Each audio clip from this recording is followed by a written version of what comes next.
everyone. Welcome to Rotor Talk Live, Season 5, Episode 31, DJI Avata coming soon. How is everyone doing on this Tuesday evening? It is the first episode in August. Hope everyone's doing well. I've got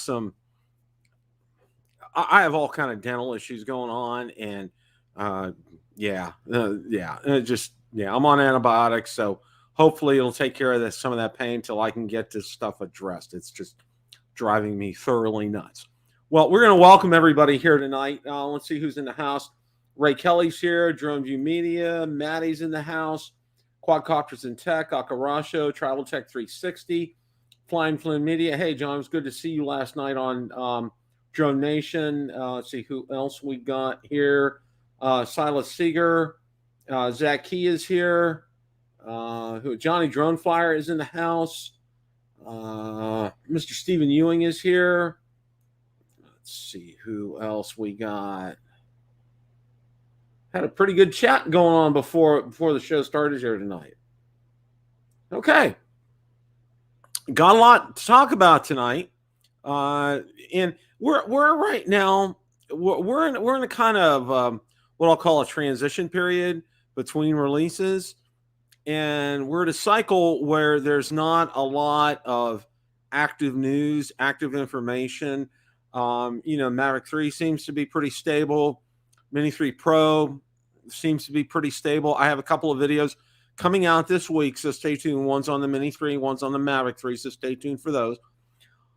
Programming announcement, Bill the Drone Reviewer Limited Edition will become Bill the RC Reviewer. That transition is going to take place probably within the next week. I'm waiting to get logos finished and an intro video for that.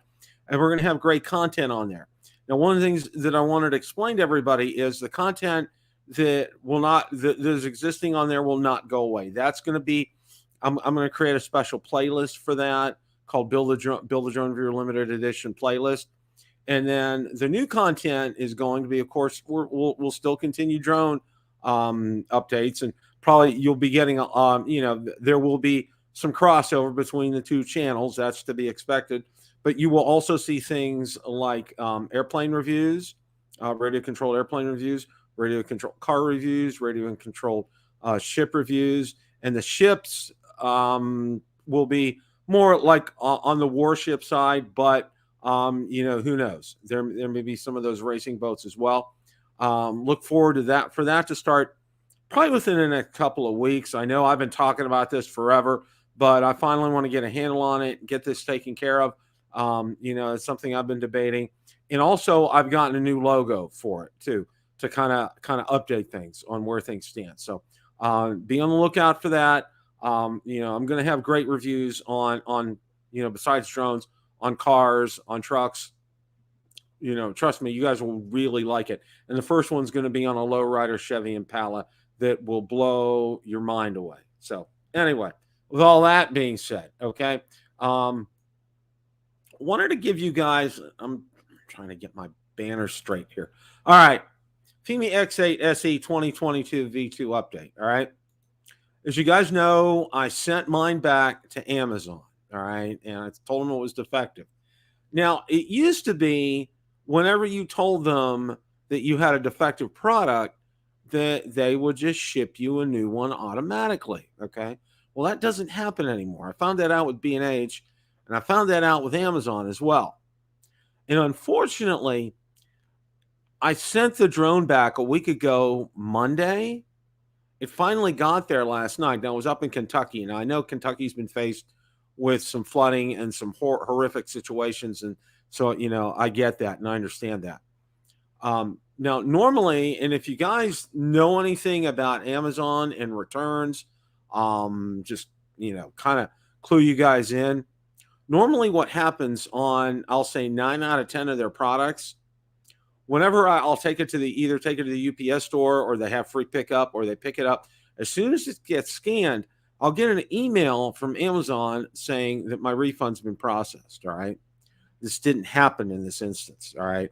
Apparently that's set by the manufacturer, and the manufacturer, of course, is Fimi. So it did get back there last night. All right. Still hasn't been credited. Had a wonderful conversation with Amazon customer support via chat. Their 800 number is a joke, okay? And long and the short of it, well, they wanted to credit they wanted to send me an Amazon gift card so I could buy it again. And I'm like, guys, this has to go back to my original payment method, okay? I can't, we can't do that. We can't play that game here.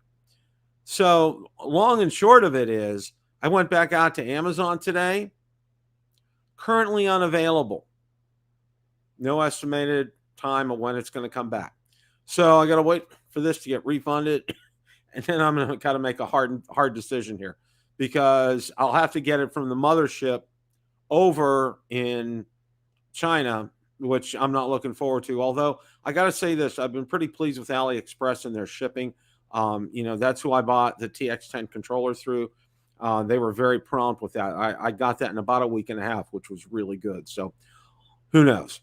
Stay tuned for that, okay? Because there's going to be, until I get that, there's no Fimi videos in the interim here. So I just wanted to give you guys kind of an update on that, all right? Really interesting news. I found this article on Drone DJ. Drone Deploy now supports DJI Air 2S, and I'm going to go ahead and bring that article up here. This has been updated. This was as of the 28th. Let's go ahead and share this so you guys can take a look at this. Drone Deploy flight automation app now supports DJI Air 2S drone updated. Drone Deploy has released flight app v4.97.0 with support added for the Air 2S. This has enabled the Air 2S to create interactive 2D maps, 3D models, photos, videos, panoramas, and roof reports directly from a mobile device. But if you aren't already subscribed to Drone Deploy, there's a catch. While someone new to the app would typically have been able to test out its functionalities for free for 2 weeks, the Air 2S compatibility is rolled out only to paying customers, okay?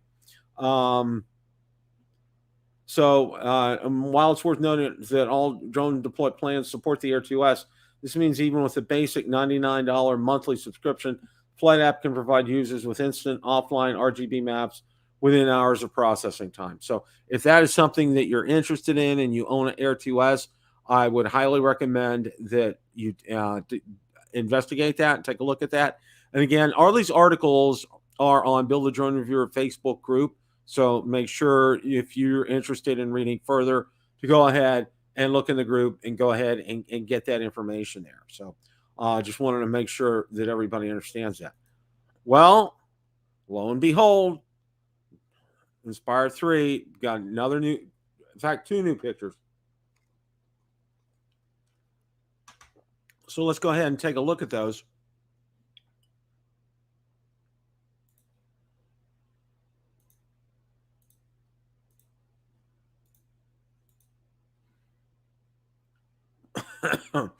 Now, what's real interesting here, you can see here, I mean, you're not going to get a lot of close-ups of this, but the body is, they're really, because the M30 body and it looks like the Inspire 3 body are kind of share a lot of similar characteristics with the Mavic 3 body as well too, which I find to be very interesting. Now, the article talks about here, and of course, this was posted by our buddy Asitalev, but the article is hinting here, educated guesses tend to converge on September or October being likely launch months for the Inspire 3, but with previous rumors suggesting DJI's other evident development project, Avada, may be delayed beyond its expected summer launch. Further surprises may yet await actually buyers. And we're going to talk about the Avada here in a little bit. But I wanted to get this out here so you guys were aware of these new pictures. And that, yeah, I think we're probably going to be looking at a September, October type of time frame for something like this. That just, again, where am I getting that? Based upon just a number of things that I've seen with DJI and everything, I think that's probably something reasonable to expect. I don't know about you guys, but one thing I will say about this, okay, guys, reach deep in your pocketbooks for this, okay? I think the M30T is going to be less expensive than the Inspire 3. Maddie, I hope so. I really do. I really, really do. Very interesting. Okay. Yeah. And we're going to talk about the Avada here coming up. But price wise, my guess is you're probably gonna be approaching anywhere from 15 to 20K for that. That's just right off the top of my head. Probably more towards 20K with a camera and get it outfitted and all that good stuff. So stay tuned for that. And if you've got deep pockets and that's the kind of drone you want, that's all I'm going to say here, guys. That's all I'm going to say. Trini Weeks is here. Jerome Robinson is here. Drone and Visuals is here. Stephen Knowles is here. Welcome, guys. Thanks for stopping by tonight. It's just crazy stuff. 20K for that. When I remember the original Inspire 2 was like about base price was about 5 or 6. And by the time you tricked it out, you can get it up to 10. But I mean, 20K. Wow. That's just, I'm kind of having a hard time with that. But I think that's something we need to, we need to consider. Came across another interesting article, and I know a lot of people have talked about, not being able to do live streams on their drones, but apparently now on the DJI M30 and M30T, you have the capability of doing that. And let's go ahead. I'm going to bring this up here.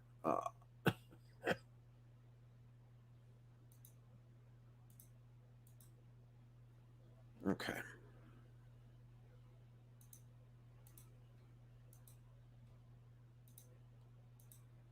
Okay. DroneSense enables live video streaming and support for DJI M30, M30T drones.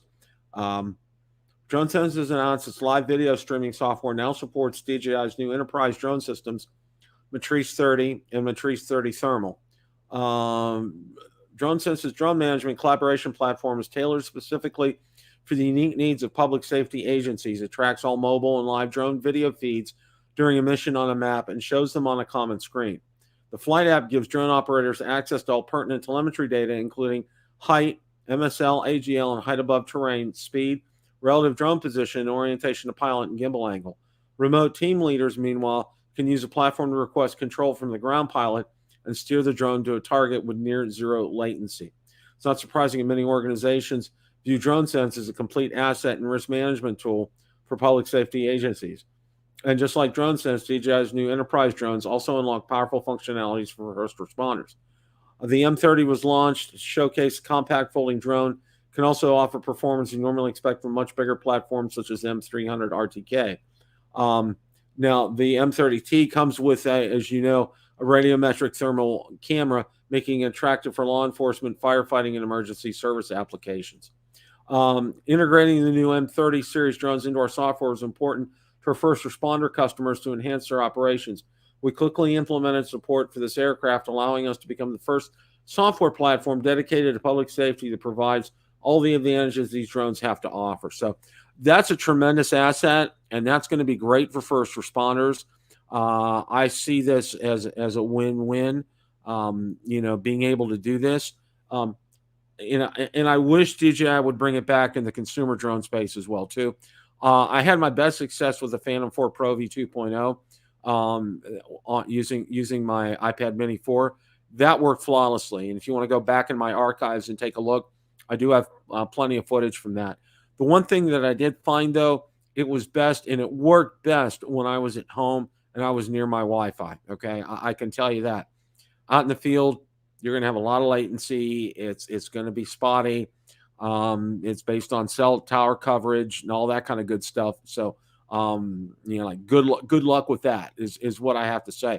But no, this is good. And again, I do wish that DJI would bring it back to, back to the consumer drone space as well. Cause I know I enjoyed it. I know a lot of other people enjoyed it as well. So, there we go. Oh, also wanted to wish a belated happy birthday to Michael Wright. I know it's his birthday. It was his birthday, I think, yesterday. Happy belated birthday, Michael. I know I wish you on Facebook. And also our best wishes for Bill Thomas. I know he's under the weather. Hope he gets to feeling well soon. And for Johnny Drone Flyer, hope you have a wonderful cruise. I take it you'll be on vacation for a little bit. So we're hoping you have a lot of fun. Oh, you're welcome, Michael. The M30 streaming does not work the same way. Okay. All right. Thank you, Lauren. Appreciate that, the heads up on that. That's probably, I think, and Lauren, correct me if I'm wrong, I think probably what that means is it's live streaming back to a remote location like they were talking about in the article. If I'm right, let me know about that, because I'm glad you brought that up. Yeah, I kind of take that back after I said all that. Now that live streaming is not to a social media platform, but back to a base station, what have you, so they can be able to follow and monitor the progress of that, and if necessary, they can remotely take control of the drone. So understood. Okay, thank you, Lauren. All right, yeah, not a public live stream. Okay, Lauren, thank you. I really appreciate that. Okay, good deal. All right. Well, we got the formalities out of birthdays and well wishes for Bill Thomas to get better, and for safe travels for Johnny Drone Flyer here. Let's see here. Okay, this does not surprise me as well, and we're going to take a look at this article. And I wanted to cover this because a lot of people aren't aware DJI makes agricultural drones, and they are doing very well. In fact, so well, their sales are skyrocketing. And I wanted to go ahead and bring up this article here. So I thought, I thought it was worth mentioning here, just for awareness sake. Let's go ahead and get this up. You take a look at them. They're compact. They fold up. They're raised up above the ground, and again, they're different from the camera type of drones. And you can see here on this graph and on this chart from, let's say, 2015 up to 2021, they've gone from like nothing to 134,852.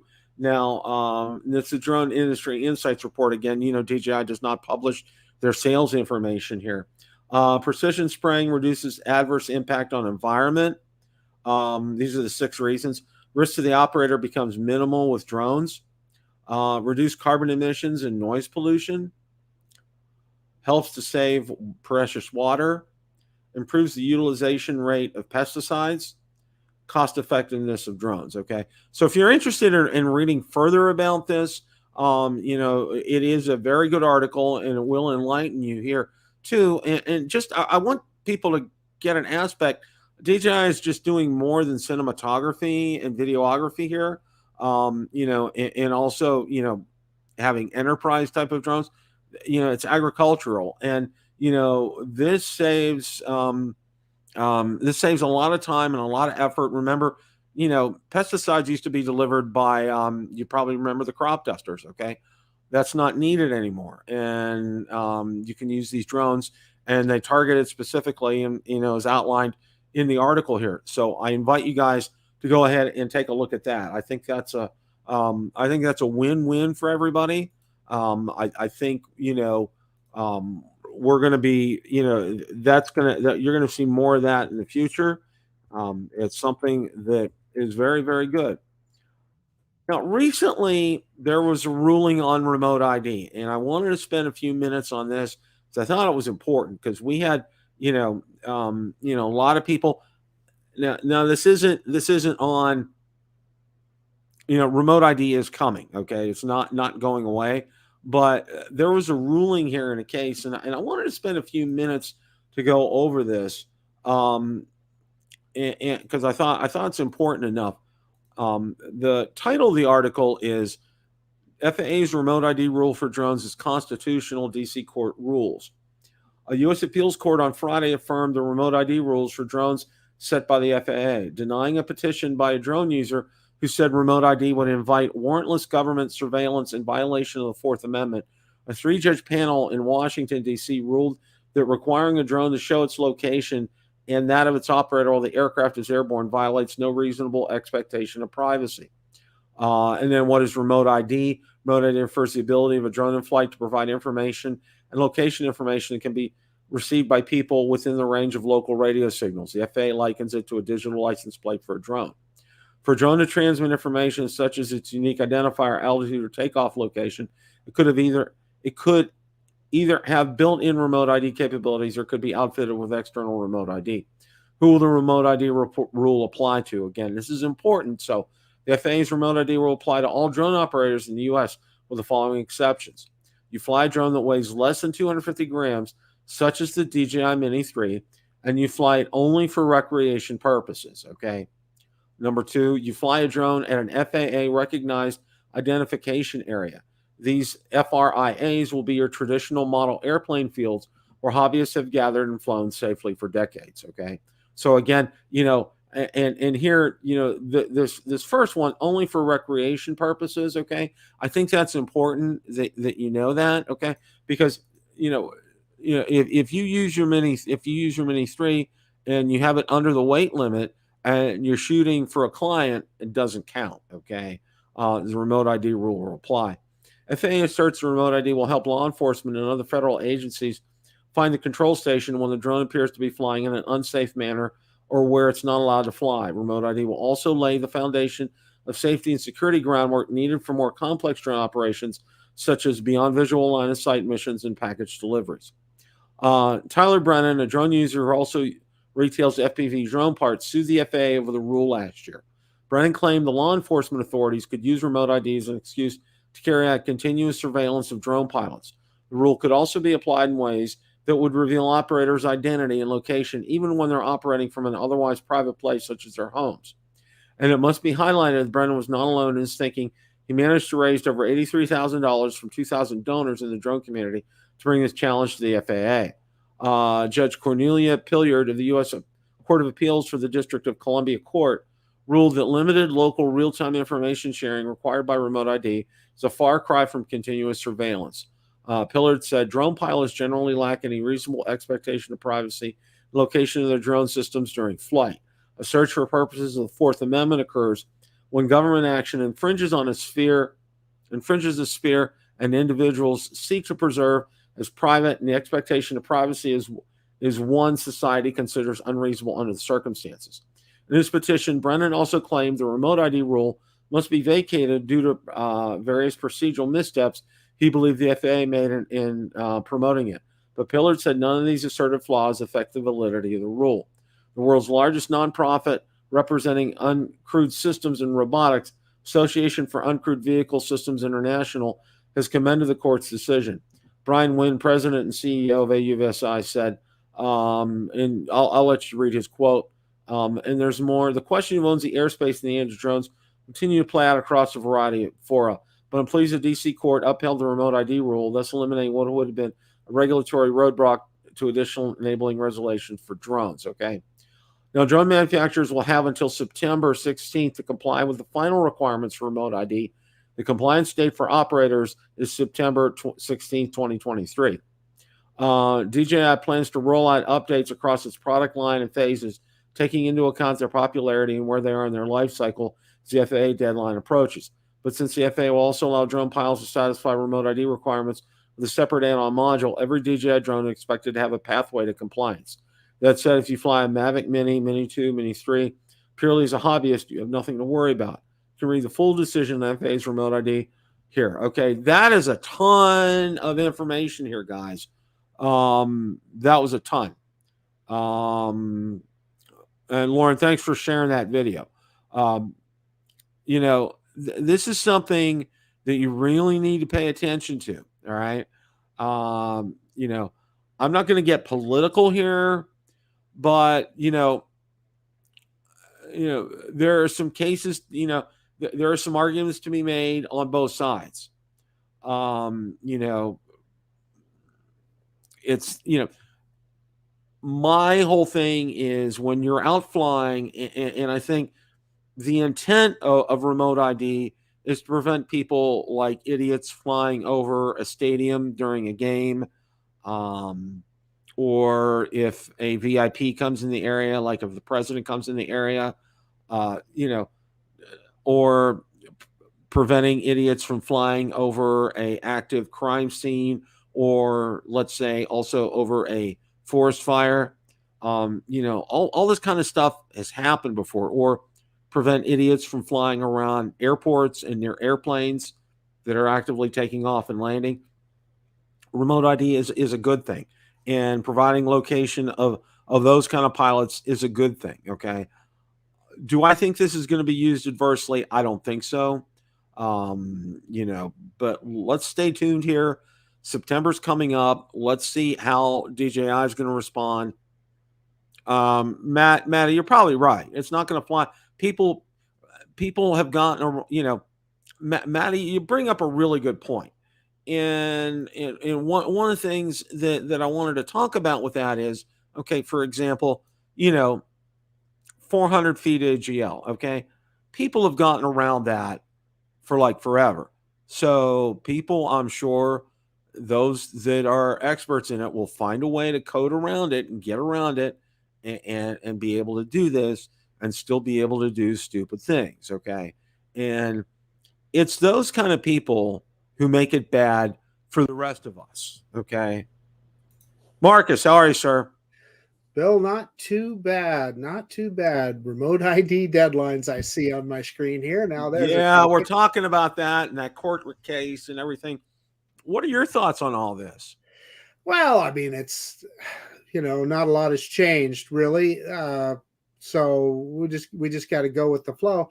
Like everybody else, my biggest concerns is that somebody can see where I'm at when I'm at my ground station with my ground station. And I don't want to be out particularly someplace remote, and somebody, like the Snake River Canyon or something, and somebody doesn't like drones and comes charging up, might not be good. Or even at a park, some Karen, why'd you fly over my house or whatever? Yeah. So that's really frustrating. And I'll even take it a step further, Bill. I've said this quite a bit. Is if I'm in Class G, let's see. Let me back up a little bit. I'm okay with the authorities knowing where I'm at and so forth. I'm absolutely fine with that when I am in controlled airspace. When I'm in Class G airspace, I don't know why anybody needs to know what I'm doing. Don't know. Yeah, I mean, Class G is there's a reason that they label that airspace that way. Okay. Yeah, and you're right. I mean, it's the authorities are not. Yeah, if there's no TFR and no, Yeah. Why do they need to know? Maddie put down a good comment. Remote ID isn't going to stop these idiots. Okay. Exactly. Stupid people are still going to do stupid things. All right. And they're going to make it more difficult for the rest of us who follow the rules. And, this is why we have remote ID. It's because of these stupid people. Well, I think part of it too is I really think that the powers that be are concerned about the average Joe being able to have an eye in the sky, and I think they're kind of making the rules so onerous that less people will actually want to take up the highway. Speaking of Lauren, I like Canada's rules. A sub 250 gram drone, they don't give a shit what you do with it. And I don't know why that isn't like that over here. The risk of a sub 250 gram drone, they've established that it's minimal. So, yeah. So, stay tuned. And I think Lauren brought up, another good point about a better definition of airspace. And I think he's right. I think, that would be a very good thing, because there's been so much, local law enforcement will tell you one thing. The FAA will tell you another thing. Drone classes will tell you another thing. And, it's like, what do you know? What do you believe? What's the real deal? Yeah. And preventing local governments from trying to manage the airspace and manage drones.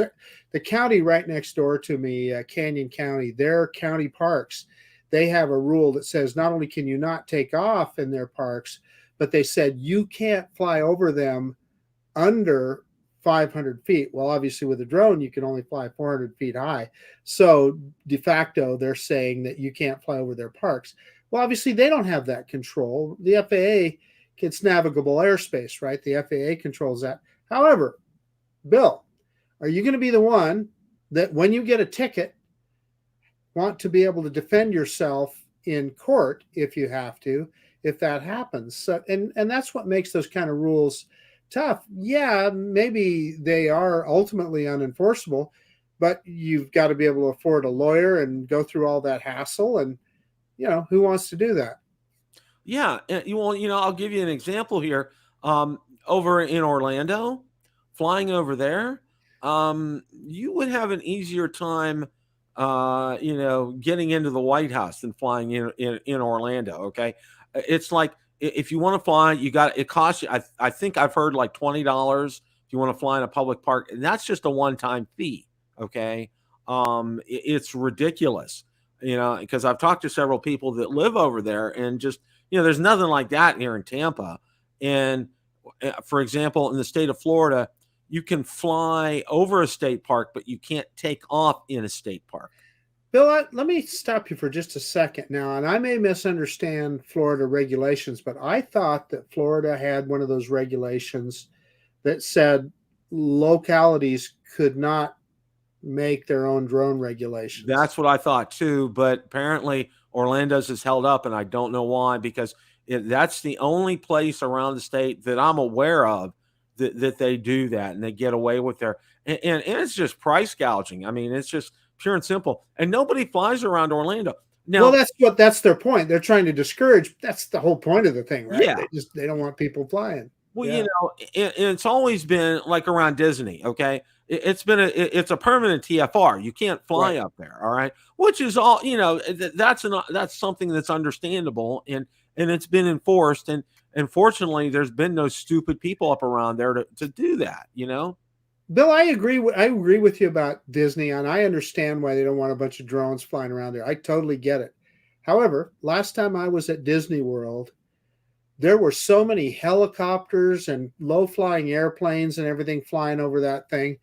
It made me think, well, what the hell's the difference? If a helicopter can fly 300 feet above Epcot, a tourist helicopter, why can't I fly my drone? Yeah. It's the same difference. It really, because we have helicopters buzz us all the time over where we're at. So it's like, what's the deal here? And just, it's the ridiculousness of it, and they're very, I'll say we're probably more of a drone friendly state than not, because for example, for like state parks, you can fly over them. You just can't take off or land in them. All right. So a lot of people will park outside a state park, then fly over it. For example, one of the times, my second time I shot the Skyway Bridge. Okay. There's a Fort DeSoto park over there. It was a little bit too far away, but I got up to its doorstep. I could have flown over it if I wanted it to, but I got some good aerial shots, even though I was probably still a good 1,500, 2,000 feet away. I didn't have enough power to go there and come back to where I was taking off from. But you can do that in the state of Florida. There's no problem with that. But don't fly over any kind of a power substation or something in Florida or anything like that. They have that critical infrastructure bill that they are dead serious about. And can literally get you thrown in jail just for flying your drone. There's a place down here by us. We have a coal burning power station run by Tampa Electric. Okay. Now, part of it, they discharge hot water into and it's filtered hot water. The manatees are there. Okay. And it's a manatee viewing station. I took my granddaughter down there when they came in December. They're open on certain months of the year, but that's a permanent TFR over there too. Okay. For the manatee sake, and also because, there's a couple of tall towers over there where they're burning coal, and they won't have any problems with that. What's a drone going to hurt a manatee in the water? I know. I'm not sure. I crossed. I should now I get the critical infrastructure thing. to a degree, but yeah. Listen, let me get off on that for a second. So, Bill, you know that I fly out at Lucky Peak Reservoir here locally quite a bit. Right. And I'm always very careful not to get anywhere near the dam or the power station. And to be fair, the Army Corps of Engineers, they gave me a map and they said, no, don't fly over here. And I am absolutely going to abide by that. But the other day I was out there and here comes a helicopter, and it wasn't a military helicopter, it was a private helicopter. And he's hovering around right over the dam, right over the power station, messing around. And you could tell it was just a private individual just looking around. Well, isn't that helicopter going to do a lot more damage than my little drone? Yeah. Oh, yeah. Oh, yeah. Well, money talks, okay? Because I'm sure, the Airline Pilots Association, and I know I think there's a Helicopter Pilots Association, they're about as big as the NRA. I mean, they're big bucks and they're lobbyists, and they get away with a lot of stuff that you couldn't even begin to imagine. Okay. Yeah. That's all I can say on that. So, one of the other things that I kind of wanted to talk about tonight is we're hearing a lot of rumblings that the Avada is coming sooner rather than later. Have you heard anything, Marcus? I've heard both ways. In fact, I just read something that now they're saying it's not going to be here till February, but then we saw that FCC approval, and so that makes you think that it's coming soon. But boy, how do we know? And of course, we're starting to see leaks, pictures of the goggles and so forth. So I don't know. If I was a betting man, I'd probably say sooner rather than later. That's what I think too. I know somebody said within the next couple of weeks. I'm not so sure about that. Because I just talked about, there were more pictures came out of the Inspire 3, and they're talking September, October for that. So, who knows? I mean, it's been kind of difficult to pin DJI down this year. I know who knows, but he's claiming Schultz. I know nothing.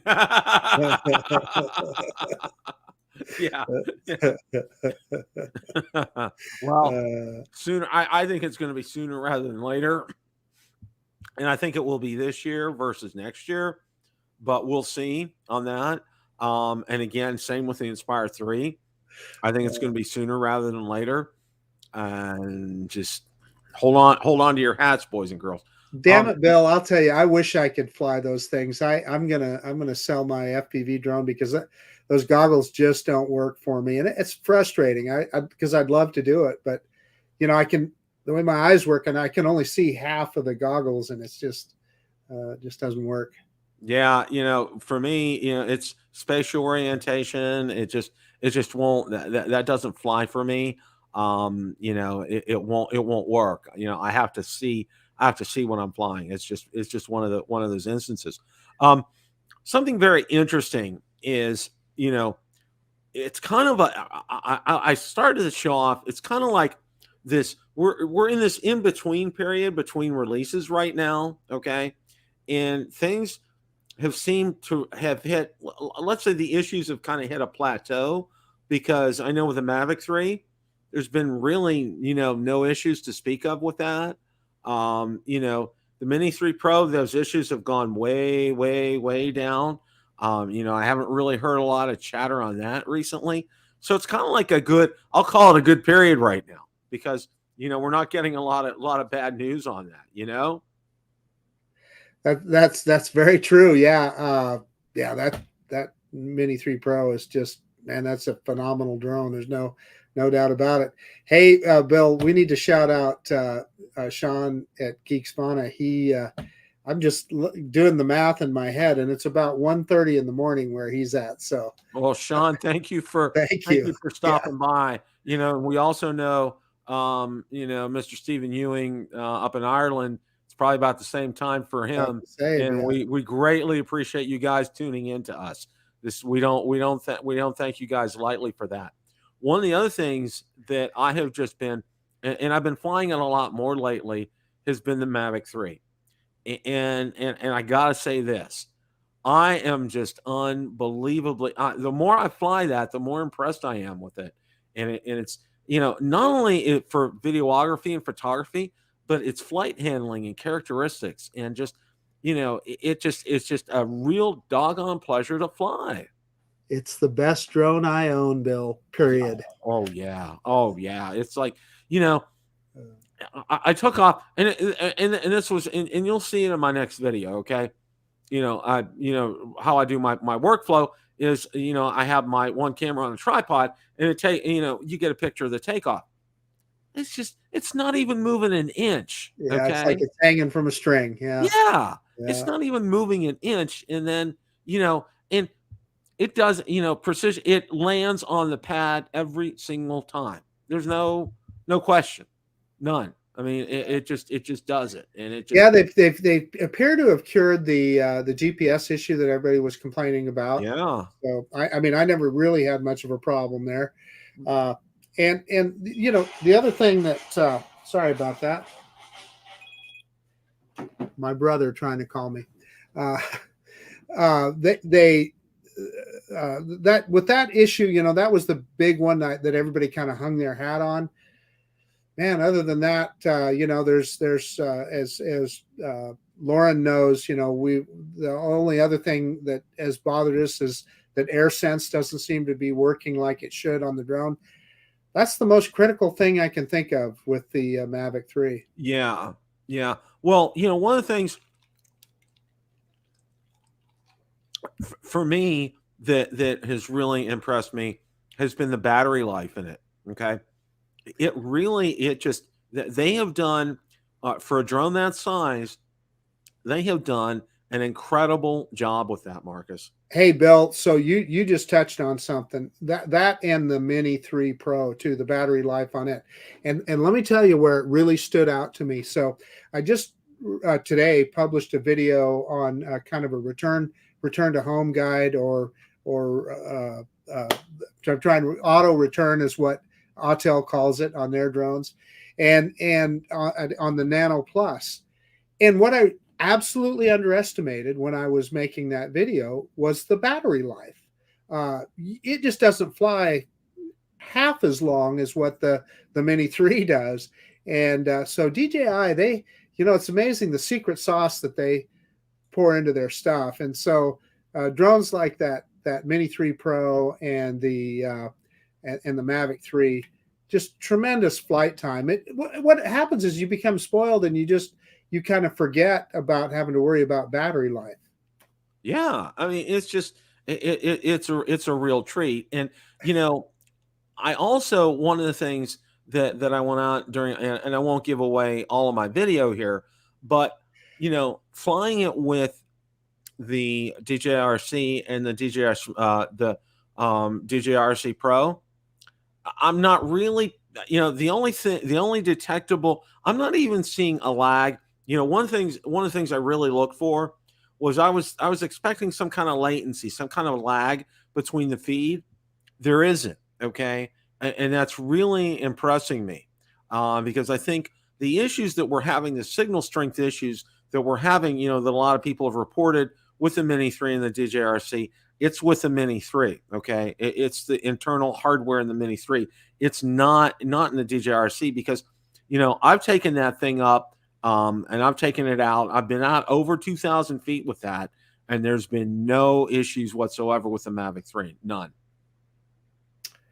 Yeah, understood. Yeah, I mean, it's just battery life is Lauren. Yeah, I saw that as well. That's the truth. I mean, really.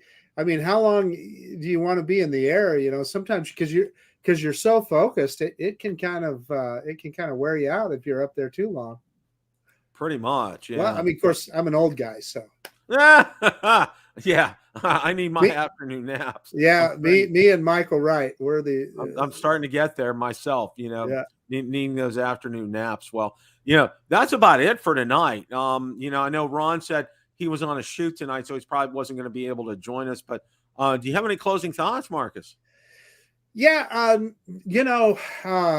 this be careful in the hot weather. I mean, I think we always, in the temperatures that we've been having, we need to remind people to be wary of not just what it does to your batteries, although that's a big deal, but also the recommendations. Most of these drone companies, and I know DJI, the high end is 104 degrees Fahrenheit. That would put it about 36, I think, or so centigrade, something like that.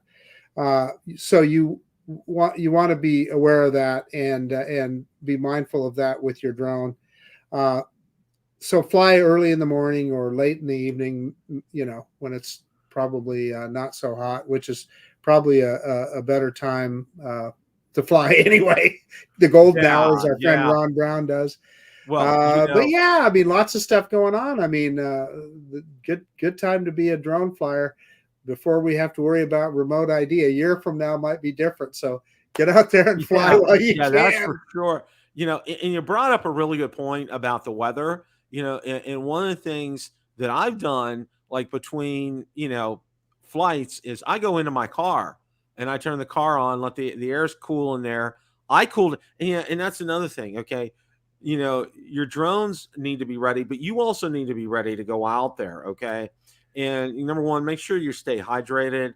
And number two, wear some kind of covering, like especially down in Florida. Either, wear a hat and put sunscreen on, or do both. All right. And one of the rule of thumbs is, don't go out after 11 or 10 in the morning.